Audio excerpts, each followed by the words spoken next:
தமிழகத்தின் முன்னாள் முதலமைச்சர் மற்றும் எதிர்க்கட்சித் தலைவர் எடப்பாடி பழனிசாமி அவர்கள் மக்களை காப்போம், தமிழகத்தை மீட்போம் என்ற எழுச்சிப் பயணத்தின் ஒரு பகுதியாக ராணிப்பேட்டை கூட்டத்திற்கு வருகிற ஆகஸ்ட் மாதம் வருகை தந்தது. மேற்கு மாவட்ட செயலாளர் எம் சுகுமார் தலைமையில் பொதுமக்கள் மற்றும் கட்சி நிர்வாகிகள் அனைவரையும் நேரில் சந்தித்து மாநில அரசின் தவறுகள், வளர்ச்சியின் வீழ்ச்சி மற்றும் மக்கள் எதிர்கொள்ளும் சிக்கல்களைப் பற்றி விழிப்புணர்வு ஏற்படுத்த உள்ளார்.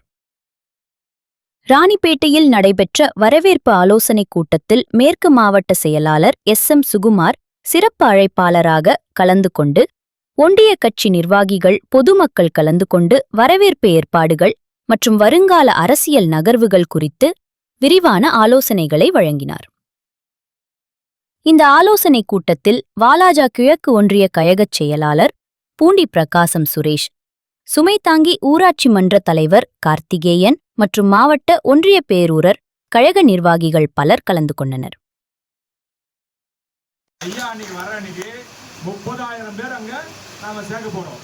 30,000 பேர்ல நாம இன்னொரு 50 பேர் இறந்து புள்ளிக்கு நம்ம ஒரே ஆள் போய் 50 பேர் நம்ம தான் காமிச்சிக்கலாம் அப்படின்ற ஒரு எண்ணம் தயவு செய்து வரக்கூடாது.